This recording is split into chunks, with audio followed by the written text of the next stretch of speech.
hotel is reserved for celebrities. If you are poor, please do not come. Please leave, the manager stated flatly.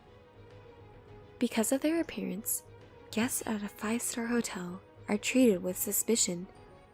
I was reminded of this the next day. But the manager is still in the dark. He still doesn't realize how powerful my in-laws are and how unhappy he'd be in the future. My name is Maria, and I'm a 32-year-old housewife. I do not yet have any children. Stephen, my husband, and I met while I was working part-time at a supermarket. I knew he had to be a nice young man from the start of our relationship because he has a calm and elegant personality. However, I was taken aback when I visited his parents' house to talk to them about the wedding. Their house is so large that it looks like a school playground, and a heavy gate has been installed. It's so big that the block wall extends all the way around the house, making it impossible to see it. A more surprising scene unfolds once inside the gate. A magnificent country estate, resembling a luxury villa, stood at the end of the long stone pavement. A garden appears to have been attended by a gardener next to the house. I could even see what appeared to be a swimming pool and tennis courts beyond that. I couldn't believe what I was seeing and wondered why I had come. Stephen was a remarkable young man, but how could such a young man work part-time at a convenience store while attending college? I had no idea. Stephen claims that his family members are all presidents of top companies: his father, mother, sister, and Stephen. While there have been reports of celebrities sharing their family businesses with family, this is not the case with Stephen's family. They're all accomplished entrepreneurs who grew their own business. Stephen followed their footsteps, receiving the bare minimum in tuition fees and supplementing with part-time work. Because of this, I was able to meet Stephen. He started his own business with the money he earned from his part-time job and is currently trying to expand it. My family consists of a commoner father who works for a company, a housewife mother, and a brother who also works for a company. I felt like backing out, wondering if I could actually be his wife. Stephen, on the other hand, was not worried. Your openness and cheerfulness attracted me. You're the only person I want to spend the rest of my life with. I decided to trust and follow him. What about my family-in-law? My heart was almost broken with worry, wondering if they would be let down by a commoner like me. The member of my in-laws' family who greeted me were extremely friendly and warm. They welcomed me with open arms, saying that Stephen had brought a woman home for the first time. Particularly, my father-in-law appeared to like me. Maria, you have very beautiful, clear eyes.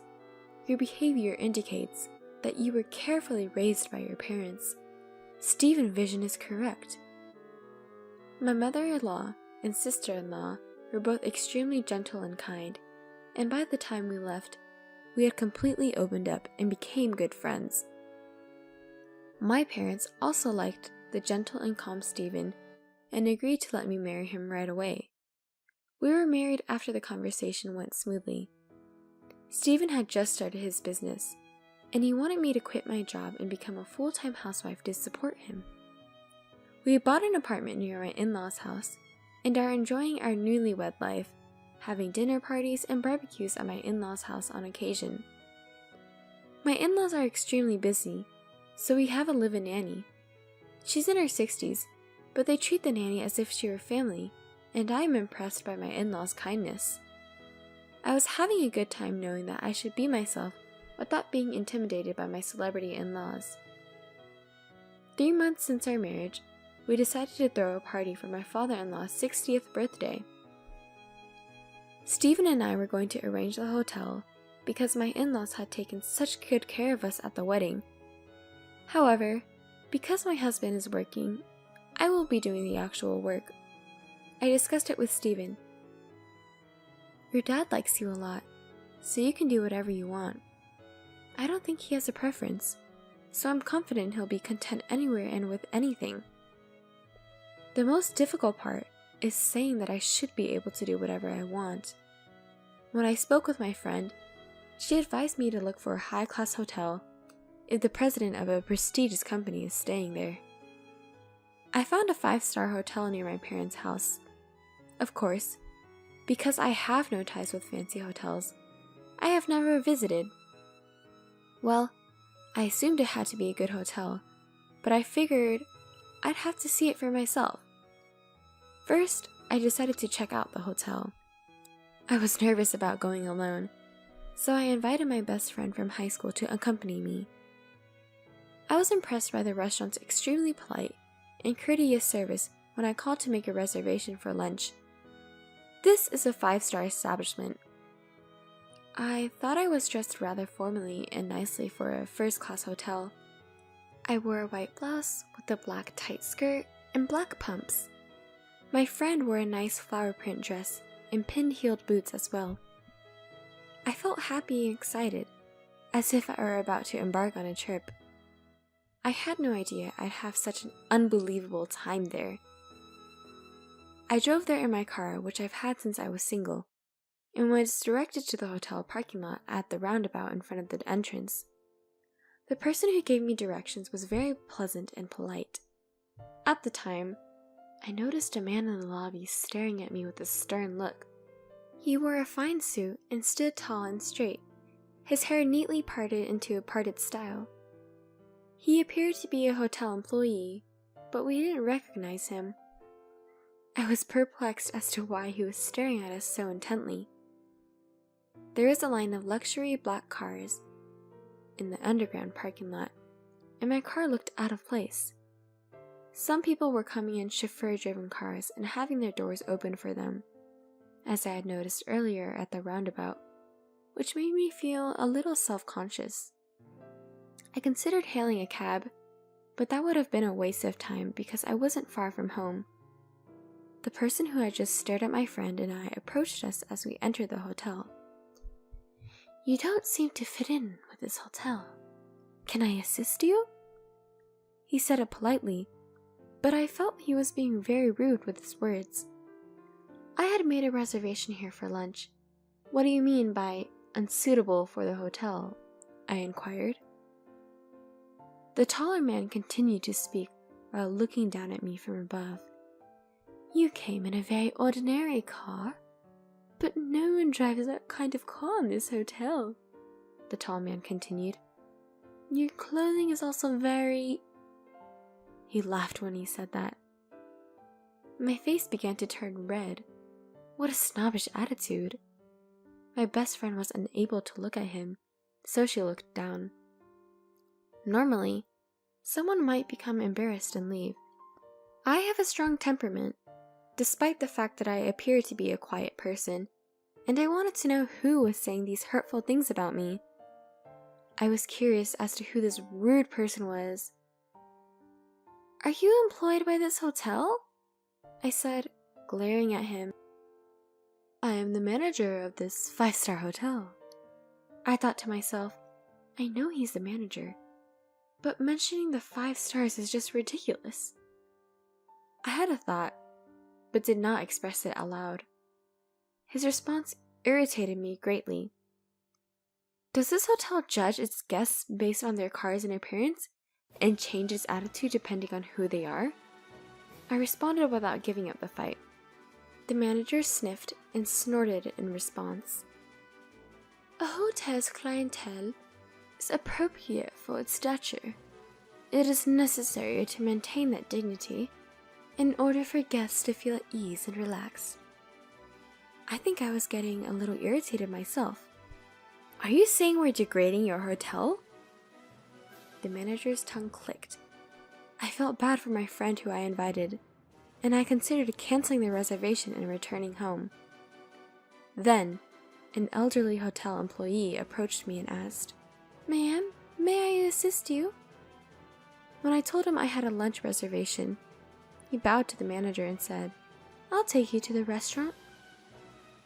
He accompanied me to the restaurant. The manager gave me a bitter look, as if he still had something to say to me. The hotel employee who showed us around was pleasant, unlike the manager. "You've come all this way. I'm sorry you've had such a bad experience. I'm sure you felt uneasy. I'm sorry. We are well known for our delicious cuisine. Please, have a pleasant stay."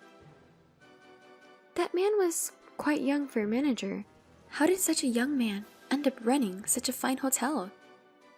He informed me that the hotel's owner had retired due to age, and his younger brother had taken over, with his son serving as manager. The manager is supposed to have graduated from a first-rate university, but he has no experience in hotel management and is desperate to maintain hotel standards. Even old, familiar customers appear to be given the cold shoulder and forced to leave the hotel when they spend less. The elderly employee muttered sadly, "I, too, grew up with this hotel until I reached this age. According to the new management, the hotel needs to be revitalized. I guess an old man like me is no longer required. Actually, I'll be leaving at the end of the month." There was no hope for future growth if the hotel could not take care of its employees, who had supported the hotel and helped it grow to a 5-star rating. As the elderly hotelier had explained, the food was the most delicious and satisfying I've ever had. The head chef came over to greet us, and he appeared to be quite skilled.